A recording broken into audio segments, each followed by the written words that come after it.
good mic volume? Hello. Yes, we're good, Mark. Yes. You started talking right at the beginning of the feed. Sorry. Okay, anyway, my name is Lonnie. I'm Mark, as he already said, griping at me.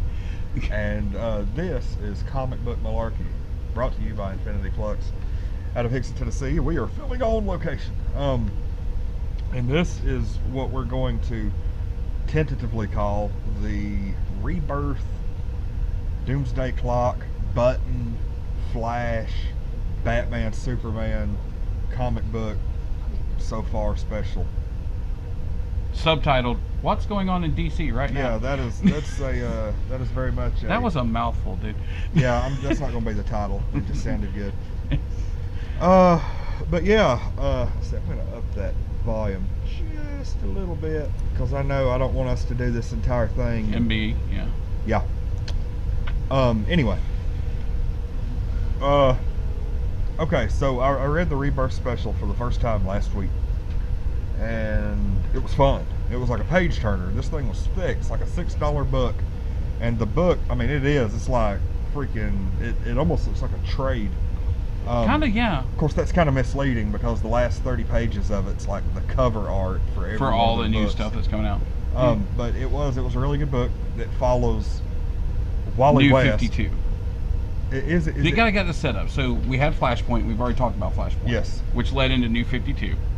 And New 52 is where they took all the DC characters and revamped them and shortened their histories, like and Batman. They put them and into the same world as like the Wildstorm universe. Yeah, Wildstorm universe. They basically merged 3 different universes because DC had bought the Wildstorm universe, and they were like, oh hey, these people have been in here all the time, and like Batman had only been operating for 5 years at the time, and Justice League was brand new. So they started this whole New 52 thing because they were like, we're going to give everybody newer, fresher thing. And then, from my personal theory, the backlash from the fans was like, this crap sucks. And so we go to Rebirth, where they're trying to reset it again. Was Rebirth planned all along, or was Rebirth as a direct result of fan backlash? I don't know. I would like to say it's fan backlash. I think if it was fan backlash, I don't think they would admit it. They probably won't. There's no way. But it's weird how they tie some of this stuff in and make it look planned. Because, and I will say, on top of the Rebirth Special, I quickly noticed that at the center of all the cool crap that goes on in the DC Universe is the Flash. And I was sitting there thinking, I was like, you know what, I probably need to read some Flash. So I called them here and I was like, hey, put the Flash on my pull list from now on. So, I really liked the Button story between Batman and the Flash. I was a huge fan. And so I was like, oh, please God, let them have the couple of issues of the Flash that have come out since. And they did, and I read them, and it's freaking awesome. The Flash is quickly becoming, if not just my favorite non-Marvel book, it might be creeping up there to like favorite book status. Flash is, if you get a good writer with Flash, it's really well written. There's, because you get those people who, it's kind of like the same thing with Superman. You've got a guy who typically has just one gimmick, and it's like, well, how do I continuously just write this gimmick? Yeah. And, and so with Flash, it's hard to find a good writer. But you are right. He has been at the center. He was pretty much at the center of Crisis on Infinite Earths. That's where Barry first died and sacrificed himself. And then, Wally took over, which was the key point of New 52 and the key point of Rebirth, is that from the point of Flashpoint until Rebirth, that entire period of New 52, Wally West didn't exist. Yeah. And so people were, a lot of people were really upset because a lot of people are big fans of Wally West, because when they killed Barry, there was a time there where Wally was the only Flash. And he took up the mantle, he gave up the yellow costume, he took up the red costume, and he was the Flash. See, I don't know enough about that. I'm not big on the background, so it helps to know that. Yeah, and so, Wally has been a key linchpin in a lot of things. He was a member of the Titans. He was a member of the Justice League for a while. He had that whole thing with Donna Troy, which a lot of the Titans did. But for Rebirth to use Wally as the linchpin to bring everything back into focus, I thought was really a good thing. Now, I'm reading this, and Iris, his God, Aunt. huh? Iris is Wally's aunt. I'm talking about in her relation to Barry. Oh, wife. Are they actually married, or are they just engaged or dating right now? New 52 kind of sort of reset the timeline. I think it put them back to being dating, even though before New 52 well, they had been married. In Rebirth, I don't think they're married because she doesn't know that he's the Flash. That's right. And that is being heavily addressed right now in the current books. And I'm not going to offer spoilers for that because they're still really new, but it's some fun reading. Right. Reverse Flash pops back up. I've seen that. After what happened to him in the Button storyline. And so I was like... Technically, see, this is where we get into time travel. It was technically before what happened to him in the Button storyline. In his time, anyway. At least as far as his perspective. So, speaking of Wally, there is one of my favorite Wally quotes during Armageddon 2000, which was a big, huge time travel thing. Wally says, "I hate time travel. It gives me a headache." And so, since that point in time, anytime I've ever watched or read or anything that's been heavy in time travel, I've been like, okay, I'm getting a Wally headache. Because it's just, that's just been my thing for it. And, I will say, I love Rebirth right now. The Batman stuff that I've read, from what I understand, there's just been a lot of good stuff. And, but like, the Flash is really good right now. The whole Rebirth thing, and they've been building up to a Dr. Manhattan reveal since day one. Since issue 1 of Rebirth. Yeah, you had mentioned Dr. Manhattan being like the possibility and the 10 years being erased and everything, but I didn't really understand how concrete that was until I read Rebirth, because they basically show his hand on Mars picking the button up, or at the end of the recent Button storyline, and they also show Mars in the Rebirth story, and you see a lot of exploding people, and that seems to be his trademark way of getting rid of people. Yes, it is. And I guess he technically probably did that to Reverse Flash, even though he didn't do a real good job of it, because kind of halfway did it. Yeah, and Dr. Manhattan typically does things right. He doesn't have to. So I'm kind of wondering, was that him that killed off Reverse Flash, or? I'm thinking it is, especially if he's talking about he saw, He said he saw God. He saw God, and it, he vaporized.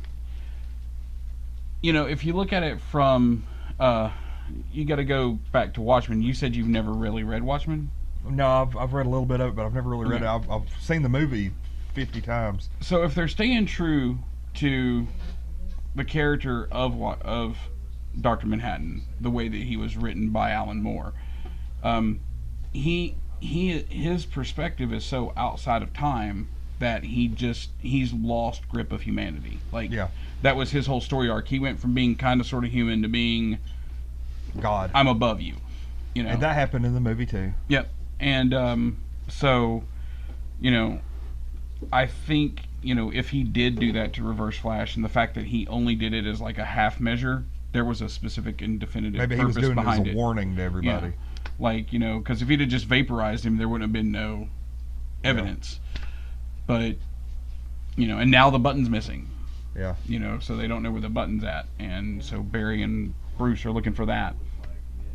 I like what they're doing, especially for years people have been talking about the possibility of bringing Watchmen over to mainstream DC, because for the longest time it was just a standalone book that DC had published, but had nothing to do, like none of the regular DC characters were in it. Well, I'm wondering how are they going to bring Watchmen over? I mean, really, think about the way everything is. Like, you've got Dr. Manhattan, you've got, Rorschach, unless they completely change the way everything happened, Rorschach's dead. Well, I've thought about that. So I've talked about it before. I play role-playing games. Best way to bring Rorschach in is to have someone find his journal, because at the end of the comic and at the end of the movie, he left his journal. Yeah, he left his journal with these people. So somebody finds his journal, someone who's just about as broken as he is, and somewhere in that journal is a, hey, my base is here. I've been working out of this warehouse, abandoned warehouse, and he goes and finds another one of the masks, and then. Oh, I want So you could have Rorschach. I don't yeah. want some other idiot dressed up as. Well, even though that does seem the way they would do it. I mean, either that, or you could have Dr. Manhattan bring him back as some form of repentance. Oh, I blew up this guy that I used to be friends with. Let me bring him back. Well, here I think they would bring Watchmen back, but they wouldn't bring the Watchmen universe in. It would be merged, and probably all the characters would be there. He would bring everyone into the DC universe that he remembers. Right. I mean, there's no telling. Well, see, the really cool part about it is when you look at it, when Alan Moore did Watchmen, it was when DC had just gotten a hold of a whole bunch of Charlton Comics characters. And like Blue Beetle, Captain Atom, a couple other people, and like Blue Beetle, Captain Atom, The Question, those are the main three. And so he was wanting to use those characters to write Watchmen with. And DC said, well, no, not really. We kind of sort of have plans for these guys. So he turned Captain Atom into Dr. Manhattan. He turned Blue Beetle into Night Owl. And he turned The Question into Rorschach. And so that's how he went with it. So it would be really easy to just kind of sort of either integrate them into those existing characters somehow, or to have them be legacies or something of those characters. Well, I don't think, you were talking about maybe keeping them in the same respect as what Alan Moore did. I think DC, whoever, they're trying to distance themselves from him as much as humanly possible, just because he's one of those guys with a chip on his shoulder, kind of like Chris Claremont and a few others, the guys who really had some great runs in the 70s and 80s and haven't really done anything of note mainstream wise in a while, but they spend a lot of their interviews talking bad about the way the comics industry is now. Right, yeah, I have to agree with that. They do. So I don't think that they're going to really try to pay homage much to his style or anything he did. Matter of fact, they may even just do a slap in the face and do some stuff with his characters that he just absolutely despises. Oh, and I'm yeah. sure I would like to see what he thinks of this current upcoming Doomsday Clock. That would be an interesting conversation to have. I wonder if we can get in touch with him. I bet there's, yeah, maybe Alan Moore, if you're watching this, we want to interview you. Yeah, contact us at the email address below.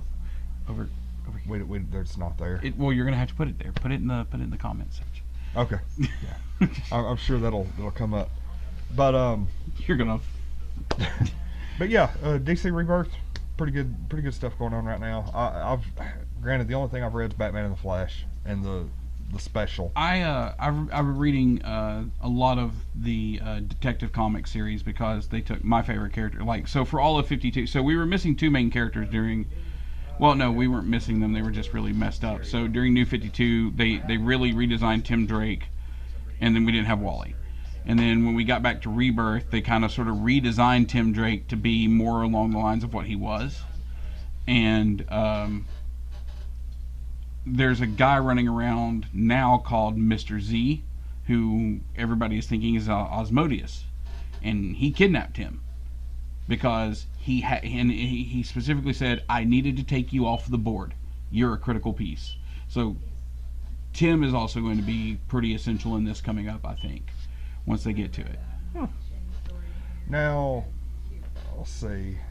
And if they could just kill Damian Wayne and let Tim take back the mantle of Robin, I would be happy. One more thing, as far as all that, and that's the whole Joker deal, And he actually did. Batman has alluded in some of the books that I've read, about the three Jokers, and he's trying to figure out what's up. And he was actually looking at like three different eras, like the crazy Joker from like the 60s and 70s, right. And then the one like more recent from the 80s-ish, and then the one that cut his face off. Yeah. Yeah.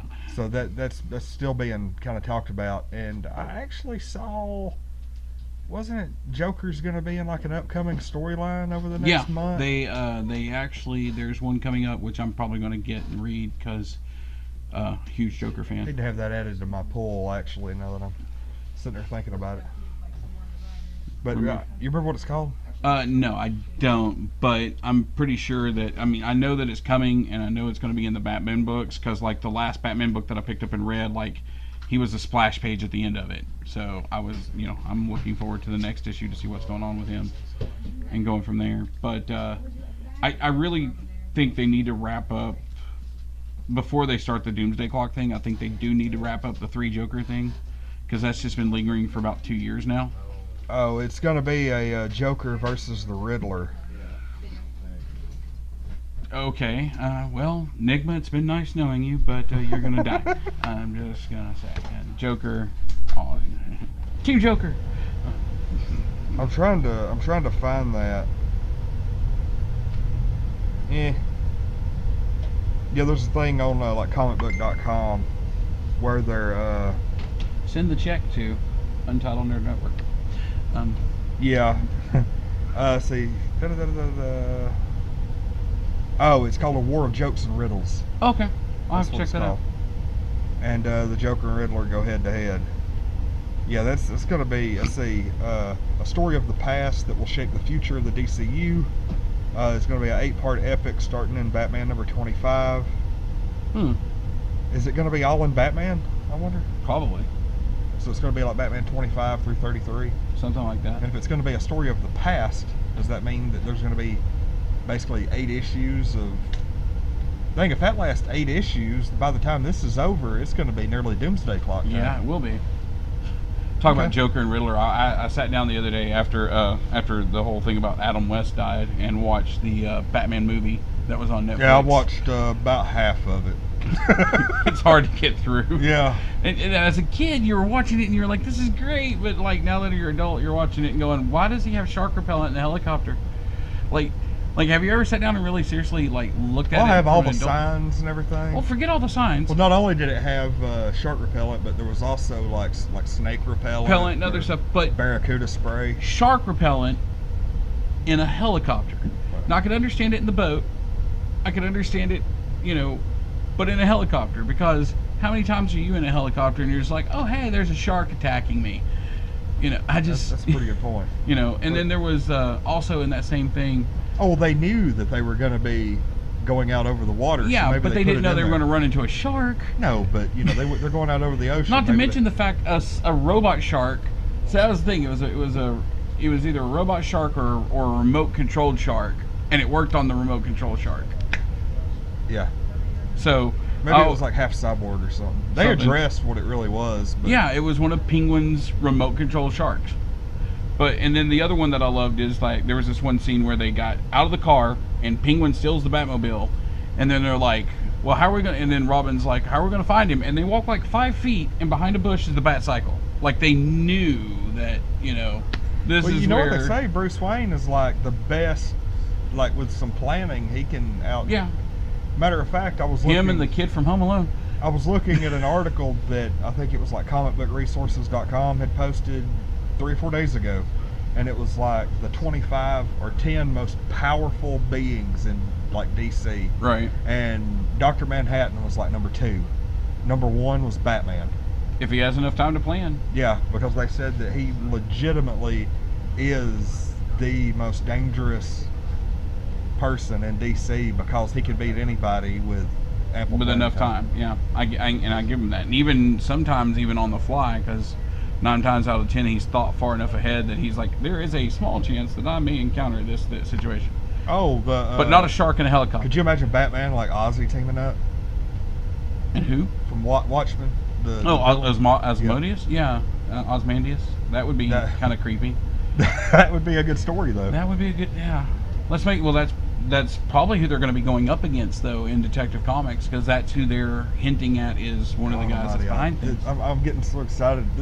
It takes a lot for me to get excited about DC stuff, but it's happening. Like, it really is. I'm getting so excited about like a lot of this DC stuff coming up because what I've been reading has been impressing me, and so they've been doing a lot ever since Rebirth. I've been really, because like I pretty much just died out of DC for 52. Like I read a few issues of the Teen Titans. Well, I really enjoyed the Batman stuff. Court of Owls, City of Owls. Court of Owls was pretty decent. Death of the Family. Yeah. Court of Owls is pretty decent, and I actually want to get that box set mainly because I want the mask, because I want to do a cosplay of that. I've got that at home. It hangs on the wall. So I want to do that cosplay. I keep seeing it over at Barnes & Noble all the time. I just never had the money to get it when I see it, but I'll get it eventually, and I'm going to do a cosplay off of it. But yeah, I mean, Court of Owls is a pretty decent story, but like just a lot of the New 52 stuff, like what they did with Superman and what they did with Wonder Woman and Superman dating and all that fun stuff, and what they did to Tim Drake, and the fact that Wally wasn't there. There was just a whole, and the fact that they rewrote the entire history to where the Titans didn't remember being together, and you know, you had Starfire and Arsenal didn't remember being part of the Titans, and they were running around with a Red Hood, and just there was a whole bunch of stuff that just like irked a whole bunch of purebred DC fans like myself. And so Rebirth has kind of sort of gotten me back into it. Like, It was almost all like the a- Bat stuff I've liked. The fact that they've brought Prime Continuity Superman into it somehow, which I still need to figure out how they did that, but they brought him in, and now he's taking the place of the New 52 Superman, and he's got a kid. Yeah, I saw that. And so there's that. And you know, I have issues with the fact that Lex Luthor is running around in a suit of Superman armor being a hero. I want my Lex Luthor to be a crazy, maniacal, It's coming, you I'm know, sure. land. That's what they're not making any more of. Villain, you know, like, we're gonna, you know, I want that. I'm sure it's coming. Like I'm sure eventually. But yeah, Rebirth, definitely pick it up if you haven't had a chance to pick up anything. If you swore off DC during New 52, definitely pick up Rebirth. Yeah, get start there. there. Dig into the characters that you liked before New 52. I'm willing to bet you will find that the characters you loved before New 52 are there. I will say, if you want to read the DC Rebirth one shot, minimum you're gonna pay $10 for it. It'd be worth it though. Yeah, it is worth it. I mean, and it's, you know, it's for those that are Wally West fans that were crying for Wally West for so long. It is a purely Wally West driven story. Yep. All right. Well, that is it for this one. It actually went a little longer, but we rambled. well, whenever we get talking about this new DC stuff, like, I can't help it. It's okay. All right. Well, anyway, I'm Lonnie. I'm Mark. And this has been Comic Book Malarkey, and we are coming to you from Infinity Flux. Right here in Hickson, Tennessee. Yep.